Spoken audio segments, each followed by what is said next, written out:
आलोक बारिक उचित कम को नहीं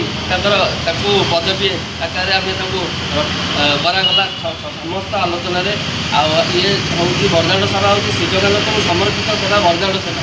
विभिन्न प्रकार सेवार आमर करमती आगू जीव आज सालबेग पीठ में जगन्नाथ मूर्ति पाखे चक पाखे आम शपथ नहीं देखुं तो जो फुलटे गोटेला बेले मो मुंडे पड़ा आखि लुह भी बाहर पड़ा जे जाओ जगन्नाथ से आम से परिश्रम कर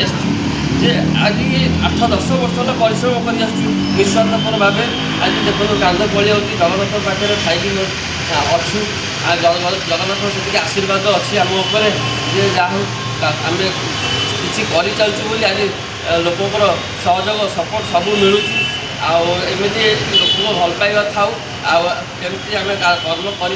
भल बुद्धि दिंतु भगवान ये आम कामना जय जगन्नाथ जय माँ रमचंडी जय माँ मलसी ठाकुराणी।